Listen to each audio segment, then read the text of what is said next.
Hello and welcome to another version of YouTube Masterclass.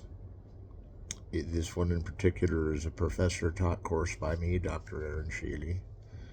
I'm teaching this for Coursera, who I have taken all the units for and graduated from several schools because of Coursera's flexibility in finding schools that will give them credit. That we know USC, Calarts, and Harvard are giving film credit for this course doesn't mean we know how that's going to necessarily turn out. Like I know at USC that'll help you towards your major or your elective if your major is film, or your minor is film, or you can take electives that don't have to do with that with permission, and it can be this class.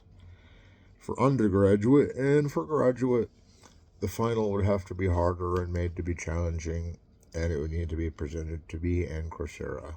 Mainly Coursera, because they determine the level of credits that it's worth. That we've offered this to the grad school makes sense, but that it's an undergraduate class pretty much in between undergraduate and graduate, so it's right on that level, are these master classes that are taught for learning how to do something sometimes, and also in a way that we just discuss film criticism, and we're discussing Quentin Tarantino as an author or director, or auteur as they say in France, or Andrew Sarah says, auteur is the author of the film, that all of his energy went into making it.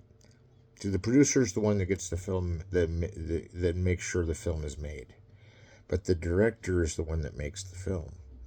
And some people, like I was saying last time, is some people get this kind of notion that like a director is there to tell the actors where to move, what to say, what to do, and why they're doing it and all this. And then he's also moving the camera based on those movements or not based on those movements, depending on what he wants to adjust the camera to.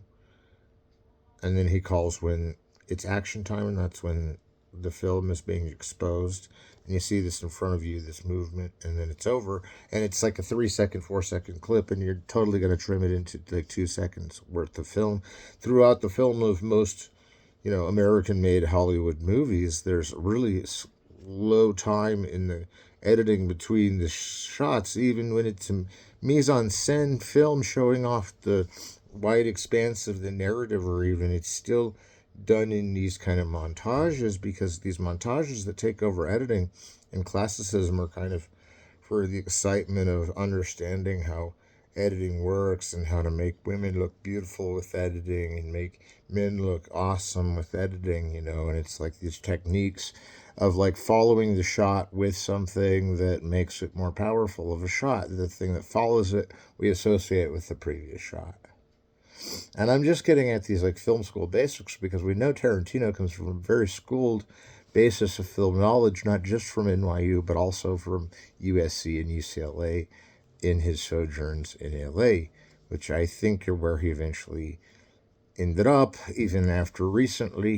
The most recent film he made was Once Upon a Time in Hollywood, and we all remember that being a very interesting film to look at the end of what was called a certain era of postmodern filmmaking. It was at the height of it, and it was really at the height of the powers when we saw it kind of dissolve into this kind of AI facility only film industry. And it's kind of wild that it was all the way back in 2019 that the films were coming out regularly, and Star Wars was out, and then Ready Player One was out, and then films went out. And one thing about that, it was kind of the Grindhouse prediction or the Inglourious Bastards prediction that the cinema would be like destroyed in some way, or the cinema was coming to an end, because that way they could like have the collateral of taking, Nazi Hitler out. They had the collateral of taking, with these revisionist histories that Quentin Tarantino has in his films, Inglourious Bastards, and again in Once Upon a Time in Hollywood, that the ending doesn't exactly go like how the true story did, but that the true story is like a mythology that mixes in between the filmmaking style and the filmmaking form. Really goes on in Inglourious Bastards. And Inglourious Bastards is an international duck soup, really, because what it is like you've got English speaking, you've got Italian speaking, you've got German, you've got French. They're all speaking. There's a bit of Russian. There's other dialects in this film. and you get it all translated like into English, but that's what we take for granted as American audiences, and what we realize in foreign films is that they always put subtitles of the language that they're sending it to in the film anyway. So like it's like a foreign film, but they already give the subtitles out for English because they expect English speaking people to be the one to see the movie, even though they don't understand the language, which is done really well. Like everybody's praising these movies by Mel Gibson for having the language so set, but I think the language is very thrilling. That he goes through in Inglourious Basterds with Quentin Tarantino at the height of his powers again. He's always kind of at the height because he has almost his ticket to carte blanche. We found out that most of the movies he makes are the way he envisions it and wants it to be. That there is like this canonization of Scorsese before him and Paul Thomas Anderson after him. This sort of takes before and takes after of where he's at in the filmmaking world. And that he's an action filmmaker means that a war movie is inevitable. But really, do we see the Inglourious Basterds in combat like you would a Saving Private Ryan? Maybe not so much, but then you see them in boot camp and you see them in different levels about to tear up the enemy. And that they're the same Hebraic Israelites that like helped Hollywood become a real place, but certain things like Judith of Bethulia by D.W. Griffith isn't mentioned in this, but they were the same Zionist, Kabbalist, Jews that were setting up Hollywood in this sort of La Boheme atmosphere, and then they moved in on this whole idea of like, we're all going to go kill Hitler, we're all going to kill him, and that's going to be the end. And so they, in this one, they blow up a theater, and I think that thematic of the theater and like how it plays out and how we're all going to see this sort of another movie be destroyed, and this be the last movie we ever have to see destroyed. And then Tarantino reminds us it's not his last film, but we're not even to his last film. We were just talking about how Once Upon a Time in Hollywood had an alternate ending, and Inglourious Basterds has an alternate ending. And what happens in this one is they actually, like, instead of what the history book says of about how Hitler was in his bunker and he took poison and died, I can't remember if he even dies or if he's in Das Boot or whatever, but there's always like the legend of how he went in the bunker, like committed, killed him, and then his wife took a pill and it killed her, and they died of poison, and then they just died, and then their bunker was bombed, because everything in Germany was bombed. You look at that movie, Germany Year Zero, and it looks like all of Berlin got bombed to the ground completely. I mean, the Germans took a hit, but now let's check it out from the stance of like the democracy of cinema and where it's come. Now we're in a time where, like, at this particular time, I don't think that Hitler was as renovated a hero as he is now. Already the tide's changing. You have kind of these like figures, these William Randolph Hearst figures, and they're followed around by these like fascist dictator types that try to get these like words of freedom out of their mouth, but while they're like gonna bite the hand that feeds them. It's like this. The Germans at the time were not like the most liked or disliked. It wasn't that. It was that we realized that at one point their oppression against the Jews may have caused Jewish oppression in return, and that's kind of what the point is. And that's a really interesting non-anti-Semitic point that I'm going to make about this, because I've seen other movies where they don't know whether or not where it's like Munich and everything, where they don't know whether or not the Israelite soldiers are going to go back in and solve the problem with their own military, or if they should even risk it, since so many of them have been killed over the spy kind of things, and that these guys come out of nowhere. Now, what's interesting is that there's a 70s film called Inglourious Basterds. It's kind of like a blaxploitation film, more like. And that was interesting because Tarantino spells his differently, and if you look at the spelling of his, you can kind of see it on the screen there, how he spells it Inglorious with an O-U-R-I-O-U-S, and then Bastards with an E, and it's like the movie that came out was kind of like that, but different in the spelling. And so it's like it was like a trauma film too, or like maybe not trauma, but some other exploitation B film company had made their original Inglourious Basterds, and it was like this big thing that became like the A-Team and everything, and then finally they turned it back to the Jewish plot. And I think what's interesting is in our day and age now, we almost wonder if the Nazi guy would have been more the hero, because really with Tarantino, you'd expect the villain to be the hero, or that the villain would have all these ambiguous qualities. But in this, you really never really learn to like Christoph Waltz's character. He's kind of dejectable. He's kind of detestable. He would kill a little kid that was hiding out from the Nazis and trying to escape them through hiding. He's a total jerk, and that some of these Michael Fassbender's trick in this movie is that he disappears fast in it. Like, he's in it, but then he gets killed right away, and so there's not a combat scene, but there's lots of intrigue and murder and spy delivery and disenfranchisements, but not to the Inglourious Bastards. They disenfranchise the Nazis and Hitler by blowing up his theater. And then it becomes this whole plan in the second half of the movie for them to blow up the theater, and that they do is one of the excitements of seeing not only Hitler go up, but even G.W. Pabst was in the theater, and which is weird because I think like Diary of a Lost Girl may have been made. No, that was earlier than the World War II. So I don't know what Pabst was doing in World War II, but I know Leni Riefenstahl was the one in reality to make like Triumph of the Will and the other Nazi propaganda films that this one is speaking kind of against. It's like saying, well, we've seen Triumph of the Will and The Great Dictator, and we're not going to buy the fact that he gets to be a dictator. We're going to go take him out of power however we can, and that at the exit seems to be to the door of the theater. You're like, well, did he just blow up the theater I'm in? Is that how he's going to get it? Is blowing up the theater that I'm in because I just saw him playing on the screen? And you know what they say about somebody actually playing on the screen is that he once was there in that form doing that, not on that exact part of the wall, but in that frame of reference. And man, that the wall would look that way as a projected rectangle, you know?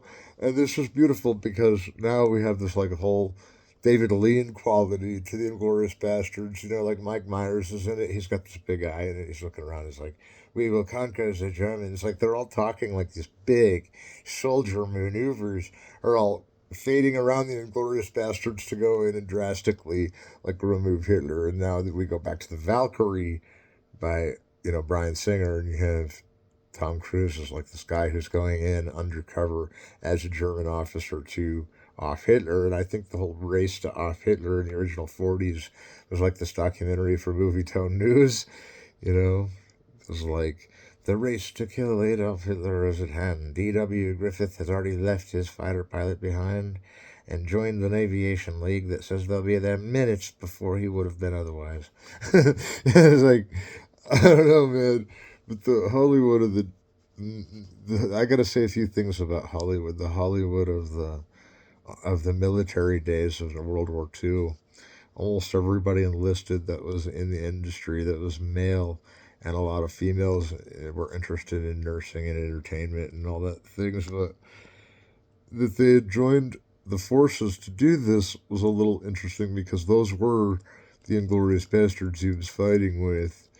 So that kind of like non-fiction's the story a little bit. But with Griffith, it's always kind of legendary. But that Griffith actually fought with the Inglorious Bastards a little bit, especially at the end of the fall of Germany. He was fighting against Germany before he went to their side, and was fighting with the Inglorious Bastards that were all going to the assassination of Hitler at that time to make sure it happened. And even John Ford was on his way, as we've heard before. John Ford hands Germany their walking papers and says, Germany's closed, America took over, now hand over Hitler and we'll kill him. And we'll be right out of your service. And he like hands Germany this walking papers, and you see these like this later. You see these pictures in John Ford of World War II, like D.W. Griffith in World War II, and yeah, they fought with these troops that were like these extra special agent troops. Some of them were Israelites, Jewish, Hebraic, and I know that saying Israelites isn't very politically correct, by the way, and you shouldn't really do that because, you've got to be extra careful to be pro-Semitic. And in this audience, like the true Hollywood came out with this idea that like still the Nazis have got to be the evil ones, especially because of Indiana Jones. And if you don't have the Nazis as evil, then you won't be conveying the message of Indiana Jones, and that's just not the right move to make as an action director. You wouldn't want to confuse who were set as the villains originally if the rules set for the action genre, which I consider Indiana Jones to be that new postmodern rule book of the action genre. And no, when the Nazis are not evil, then you get a sense you're watching some kind of like philosophical film that only deals with like certain perceptions of the Nazis and their politics. And I think it's interesting because Berlin Alexanderplatz, for instance, has this guy that joins the Reich, and like he's like a People on Sunday type German, and then he kind of joins the Reich, and then he never gets political with it. He just kind of like knows what it's like to be a Nazi, but he's not political about it. He's not racist about it. He's just like, some of them are against the very idea of the Nazis, and so they're the Nazis versus the Nazis, and then you get really confused because you're like, well, I thought he was against it, but now he's kind of being that way to this guy oppressing the oppressor, and that's okay because the oppressor will suppress on both ends of that, I guess. So it's this nature taking its course with like common drama and like mythologies in German society versus German society decimated to the ground at the end of World War II. Germany Over Zero by Rossellini, remember, shows the rubble of Germany, and it has the little kid who's wandering around the rubble of Germany, and he jumps off a tower or something to his death, and he's just wandering this wasteland that really was the day before Germany had been a little picked up, and that they kind of messed up what was picked up for the movie. Wasn't that bad of an idea because they had to give the government an exact look at what they then later would need to repair. Or not even just repair, like that they'd have to build the whole city again, and lots of Germans were killed in that final attack. And Hitler went out in that final attack. And that was one of the reasons that happened, was because the Holocaust was just so simply on its tails to be almost all the way complete. Like they were almost done with killing all of the Israelites on, sorry, I said it again, killing all the Jewish people on earth. They were going to kill them and have them all destroyed because they couldn't feed them, they couldn't clothe them, they were off in their death camps or whatever. They were going to finish them all off, and they nearly came close to it when they did have the Holocaust where they killed so many at once. But then you look at how many Germans died, it gets a little iffy. You don't defy Indiana Jones, but you're like, still, I can see most of the Germans being killed in this whole conflict, most likely because they killed almost all the Jews. So now you're wondering who killed who first, and you're getting these arguments that because of the Jews, the Germans are getting killed. Now they really dislike them. And there are these perspectives of multiculturalism that go around and around, round robin, to like, who would you side with? Would you side with the white supremacist, or would you side with the guys that are fighting stronger because they're American soldiers? And you're like, well, American soldiers kind of have this composure, even in G.I. Joe, where they're like the ones that are going to oppress the oppressor and knock him out. That's why they're the underdog, but they still are the tougher guys. The tougher guys, whether they're in a MASH situation where they're military sewing up the command, or whether they're in Inglourious Bastards in these side aesthetic out like sequences of the Inglourious Bastards taking Nazi scalps, like killing these Nazis off. They'll just go subordinate in their own way as an actor, or as a look through these characters in war that are kind of like, in one way they're kind of jarhead postmodernists, but that they're fighting World War II on this French landscape, sort of, or these urban and rural landscapes that they can't get used to of Europe culture, but yet they're still dominating because they're hired by the U.S. government to go in and get rid of the Nazi threat, and that they're secret agents that all band together to finally put the death nail on Hitler. Is one of the stories that takes over and becomes the second half of the movie. And so, with all that said, we think Inglourious Bastards, so the point of it is to revise the ending. Now, revising the ending is one of the reasons it's controversial, because revisionism in history can be controversial, because while it can be necessary in some cases where history needs revised, that is, needs to be reduced to a universal standard of what everybody can understand had happened in that context of history. And if you subdivide that, then history has the beginning and it has the end, and where you find revisionism can be like, well, we thought 10 years ago that Klansmen were still cool because of Birth of a Nation, but we found out 10 years later that Klansmen sucked. You know the drill. And so that reminds us of Birth of a Nation. And then we get back to this whole thing about the Inglorious Bastards being this D.W. Griffith machine. And it really isn't, because it sides more with democracy. Like, I think D.W. Griffith, when fighting Hitler, thought Hitler was a crazy good soldier. He was probably like, oh, what if Hitler destroys me? You know, I mean, he was probably giving him like Alamo in a cup, like to give it to Hitler and be like, you were one hell of a leader, now I have to kill you. You know, I mean, who knows what was going through D.W. Griffith's head. But the Inglourious Bastards had fought with him, and that they had played it later as a revisionist ending. Like we all know, the government put a revisionist ending on Birth of a Nation. And so now, for the first time in Tarantino's work, we have this kind of like, was it Griffith intentional to make this revisionist? Well, that was a different kind of revisionism when they thought it was what happened in history and they had that written down. And then when you've got to change, that's one form. But one form of it's, if you don't like how it turned out, you change it to the story that you want it to be. And some people even accept that as history. And I'm not saying that's bad or good, because, maybe they want to have an optimistic story about King Louis XVIII. Maybe it was a real laugh when he used to sit around and get blood all the time and blood was squirting out of his arm. And, they do that in that Rossellini film just to see how long he can go getting bloodlet. I mean, that could have been a real rouser comedy. Like, let's go to the blood bank on a Sunday and wave the parasol at the vampires to chase them away, like in, you know, and that's like that moon movie, Once Upon a Moon or whatever, A Trip to the Moon. All he has to do to kill an alien is hit it with an umbrella. So, I mean, and then you get into that. Reminds me of the kind of fantasy element that is Tarantino, but that he's more of a realist, but that he uses fantasy to highlight it in his framing, in his expressionism, in kind of the exaggeration of everything big. And in this one, it's like the guns are as big as the dudes, and they're like these commando types, and they're all Brad Pitt's all Arnold Schwarzenegger's, pumping iron, ready to fight. I mean, this whole thing is like this big machismo reign, and that it comes from these Jewish guys that are all taking down the Nazis just for being anti-Semites. And I think that in that context, this one is the most creative and daring of the many thoughts that could come from that paradigm, because someone would play it as though they weren't of duty to even kill Hitler because they weren't as important as him to history or something. They could have taken a move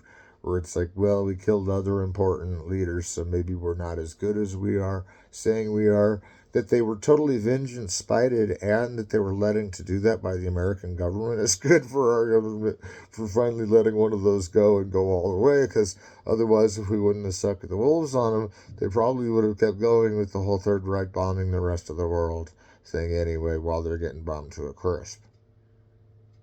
So, it's just one of those trade-offs in military war that, like, Brad Pitt's pretty sure they're going to get Hitler in the end. I mean, he doesn't mention it till later, but he's pretty sure even before the Mike Myers plan and everything to blow up the theater goes into action, Brad Pitt's pretty sure these guys are going to be the one to come down on Hitler the hardest. And that it's weird because Christoph Waltz's character kind of betrays the Nazis at the end, and that's a part that is controversial, because was he supposed to be good for betraying the Nazis? No, he said he was such a criminal that he'd betray them and betray the Americans by blowing up the theater, killing everybody and himself, and that's what a mad bomber he is. And you're thinking, mad bomber, I've never heard that. Okay, so now he's gonna torch the theater. But they're already torturing the theater, so everybody's responsible for torturing the theater. So now, are they Inglorious Bastards? Yes, because if they weren't going to do it, then he wouldn't have torched the place. He wouldn't have torched it. If nobody else was torching it, he's still going to just like be this henchman and torch it? What if they didn't, and then like that almost takes it away from, that's like, did they get disenfranchised? And I say, absolutely not. They just showed that guy being absolutely like outrageously insane. Because, like, he was so scared that he was going to blow up in it that he was going to blow the thing up. So he was led out there to blow up the place, and that he was going to, regardless, was like the Inglourious Bastards were like using him to blow the place up for them without even having to torment his mentality too much in checking out how to do that. So We're about halfway through the class. If you need a drink of water, you need a drink of water because we're going to go into this Grindhouse Inglorious Bastards compare contrast. And I will say one thing about the military in Inglorious Bastards. That is kind of a reminder of how the military is in Planet Terror, and how Planet Terror kind of has this whole link to Rodriguez and Tarantino, kind of this link in their filmographies of references to characters that were in their film. And I know that uh, the second Grindhouse, Planet Terror by Robert Rodriguez, had the military in sort of this like strong, unusually big, like Bruce Willis was in that branch of the military. And so you get this idea that they're like these immortals or these invincibles, and Brad Pitt always plays for his type in the Tarantino movies strong, invincible, can't be destroyed. I mean, in Once Upon a Time in Hollywood, it's so obvious that they're drawing on the cinema of the coolness and the cool level of being cool no matter what. Like, you could be doing whatever common activity and be cool doing it if you're Brad Pitt, or if you're feeding your dog, you're cool, or if you're, doing a stunt that's important for a movie, you're cool. And like, if you, no one can beat him up. And that's like reiterated by they never fail a conquest in battle in Inglorious Bastards. Like, they've never failed. And that's why he's going after Hitler so interesting later, because he's never failed at anything. Of course he's not going to fail at that. We should have thought he's not going to revise the ending and have them win.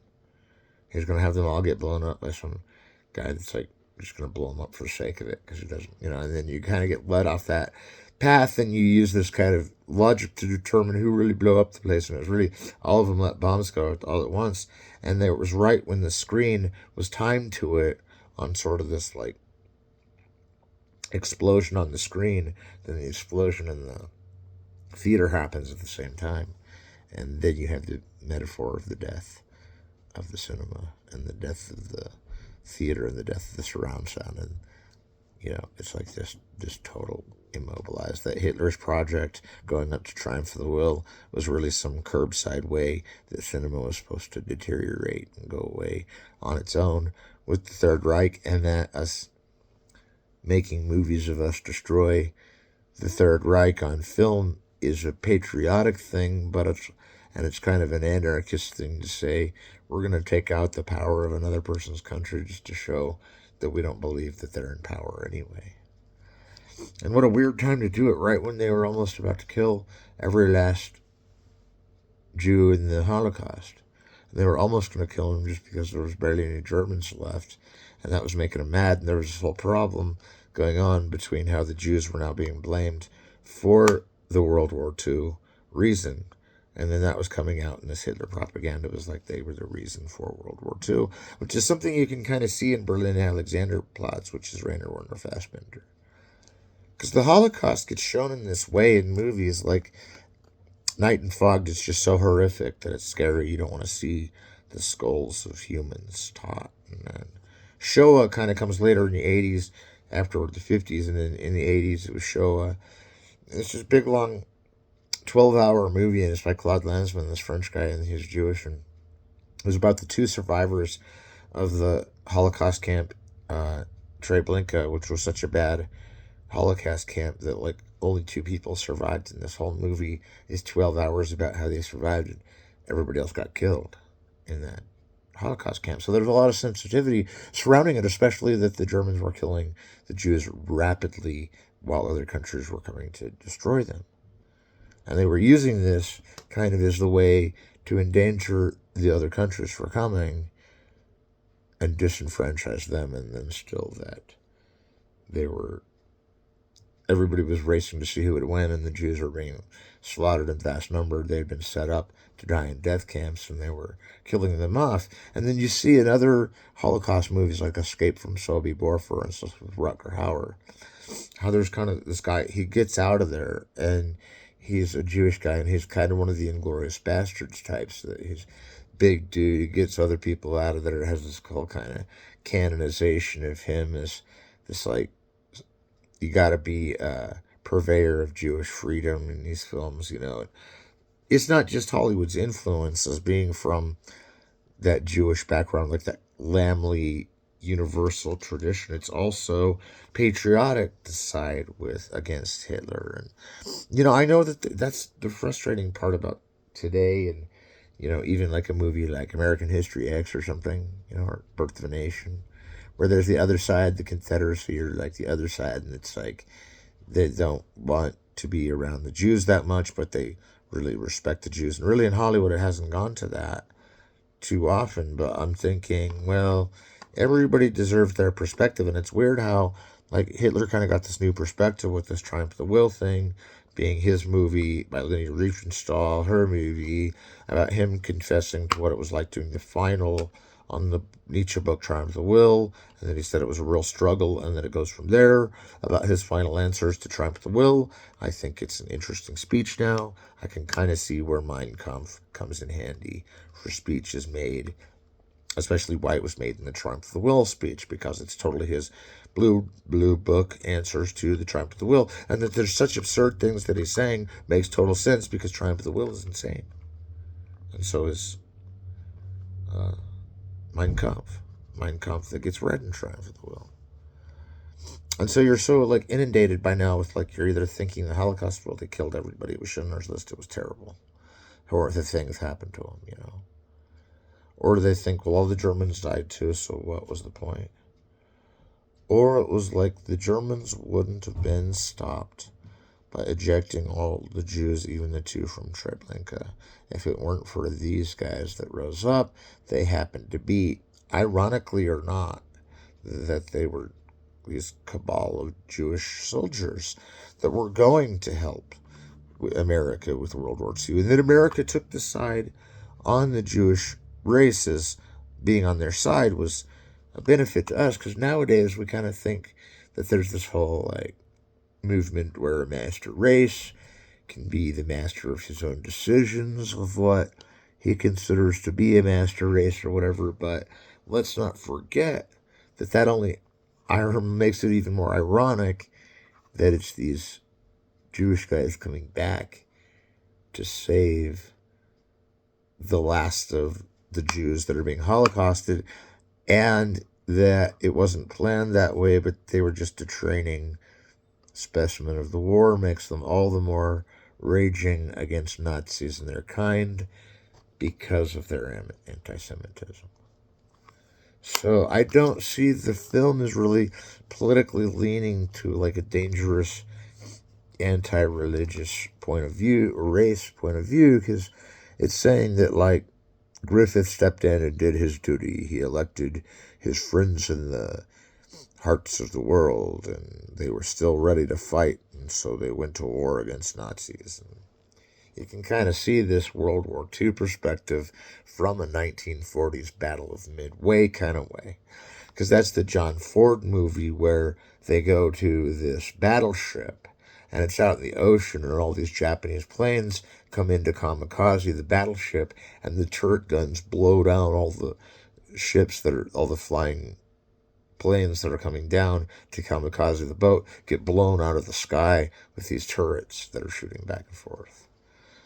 And like the boat lives through it completely, and the planes are destroyed. I mean, you can see these kind of movies on YouTube these days. I'm not even kidding. And you can like see the Battle of Midway in these World War II films were like these immaculate Starship Trooper level immaculatism, just like nothing. There's bugs getting blown up, and that's really, once we get that cleaned up, we'll be fine. Once we get that castle cleaned up in flesh and blood, we'll be good to go.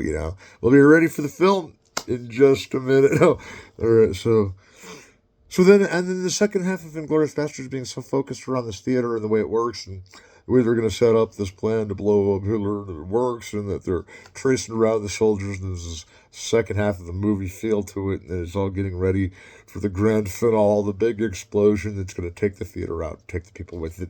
It kind of reminds me of the end of Jackie Brown when the mall's burning. It's like, the apocalypse is upon us. Let us do this bank robbery and flee. It's like a line right from Superfly.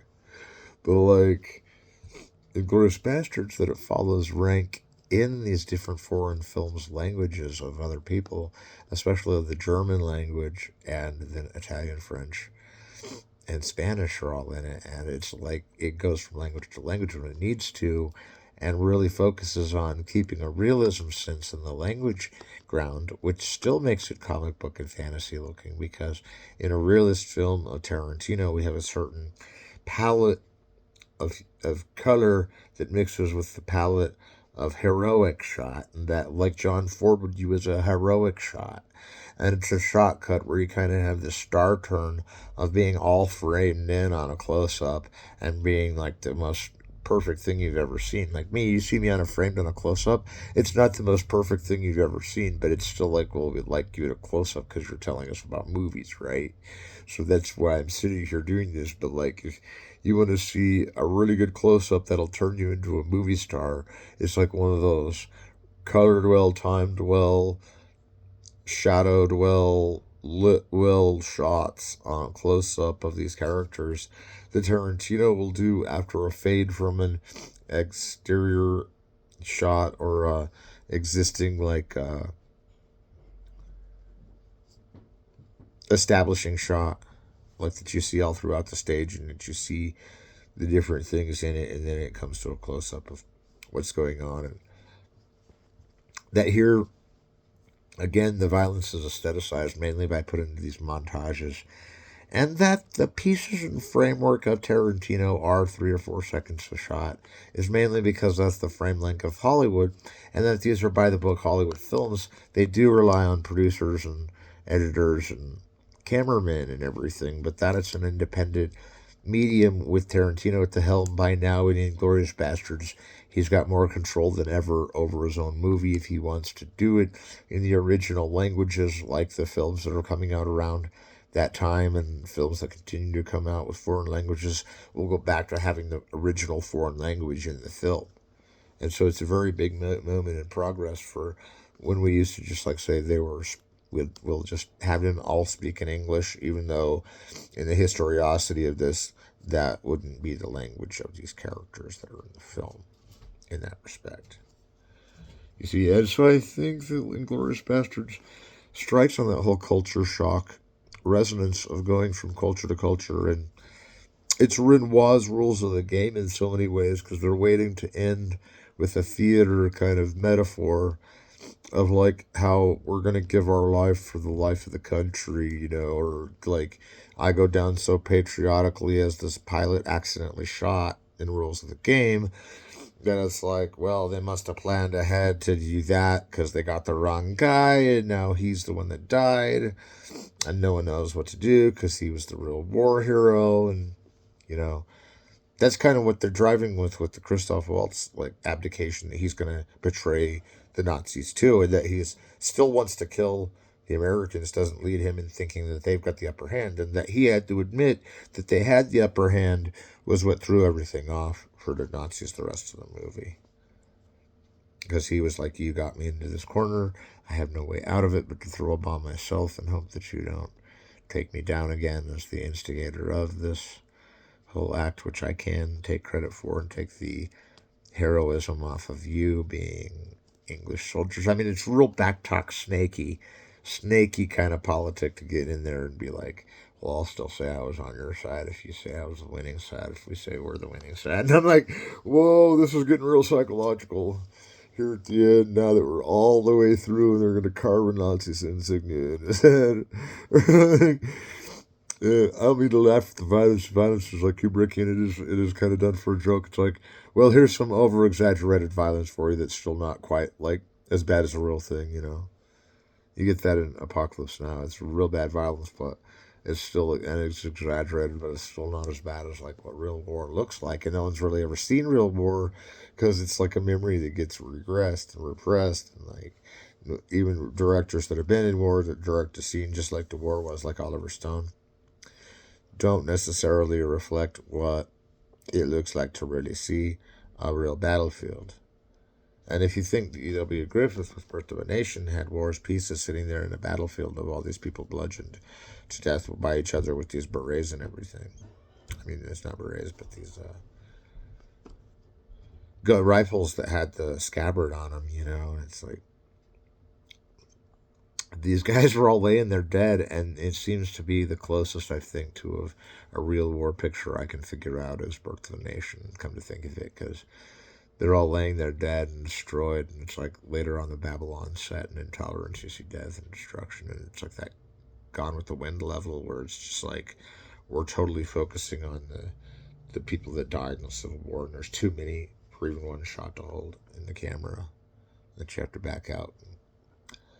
Doing it several other ways is really one of the reasons they've always aestheticized the violence, not because they were doing it in Battle of the Midway in a real violence code, but like they didn't have anything show up because they were blowing these planes out of the sky.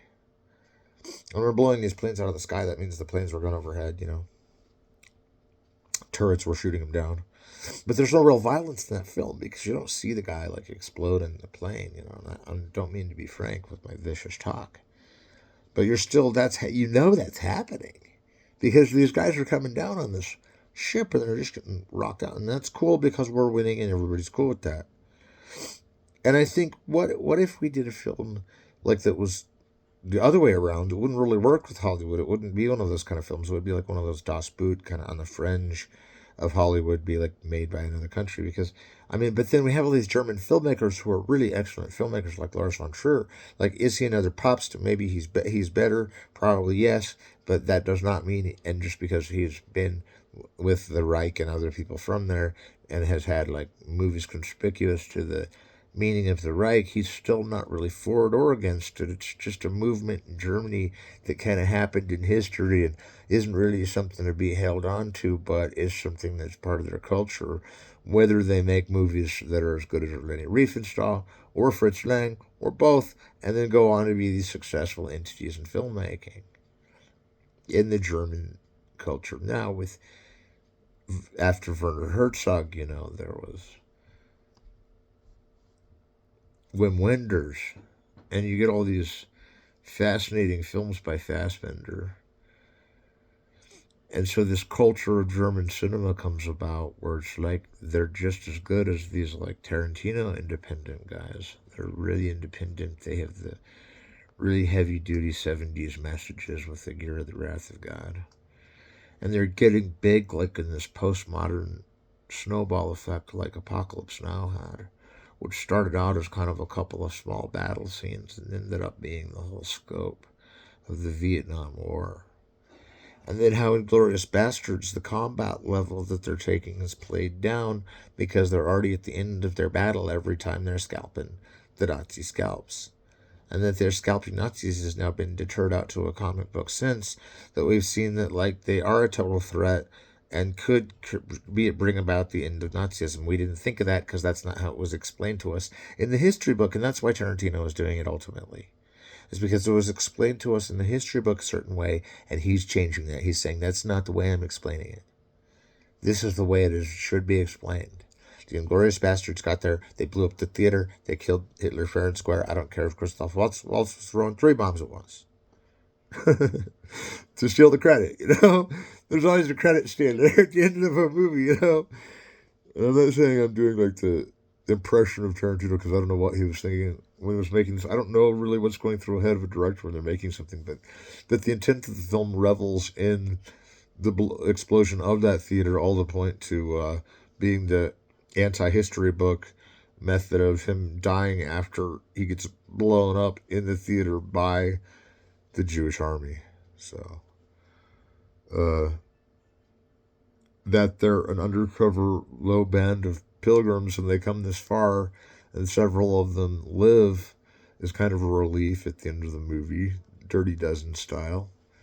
But that the rest of them do go down for the mission like a Dirty Dozen seems to be the point of confusion, that if they go down Dirty Dozen and still some of them live, then maybe they did win the war because now they've got all their thresholds defeated and some of them gave their life for that, so now they're even bigger war heroes, and that like it sides with the Inglourious Bastards. I think there is no pointing out that it wouldn't. That they seem brutal is accepted. That they seem wild and adventurous about catching the Nazis in the act and taking them out is not really what you averagely see in these kind of movies. Sometimes you see the heroics of the Nazi soldier or the evils of the Nazi soldier, depending on who's making the movie.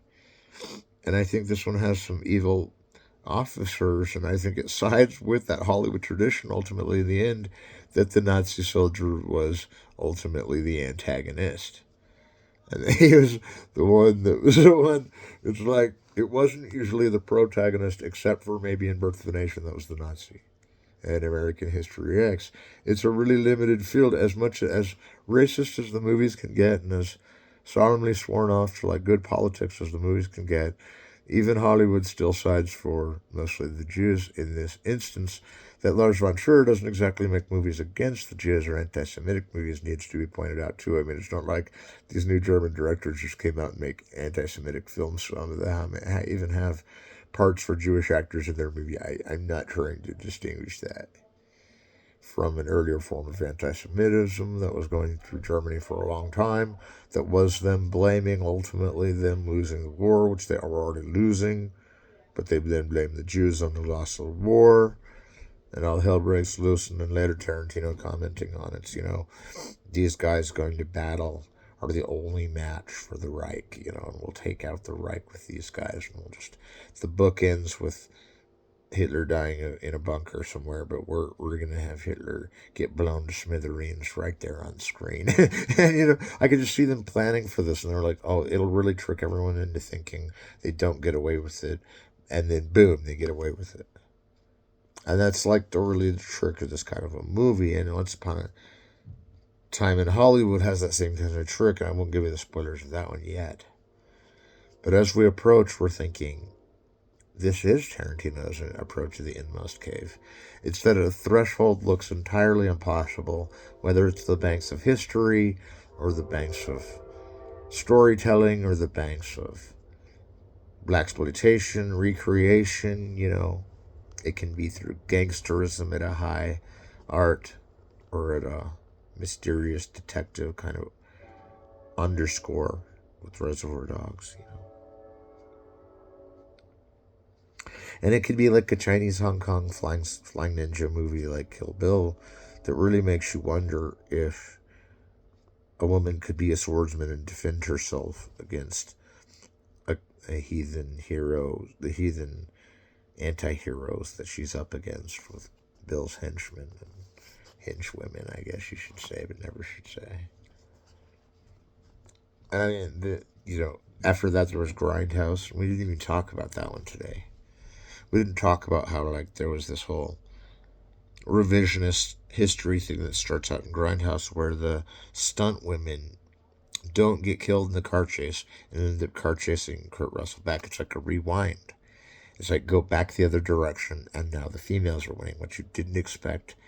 You expect, and that's a reversal of fortune, but in Tarantino's case, it's usually a disenfranchisement, and that they go and disfranchise Kurt Russell after he's disfranchised several females is one thing we talk about in Tarantino, of these kind of battles for power and these struggles for power that we see going back to even Dusk Till Dawn, that it's like these struggles and abandonment of will to fight itself and be in this constant good versus evil, or imbalance of good and evil is really one of those things that creates a balance for good and evil, not just in Zen and Nirvana and utopia commonalities, but also in the inner strength for man to demonstrate he is on the side of someone that is important to him enough to be his boss, his girlfriend, his wife, that would be worth fighting for, himself being cool enough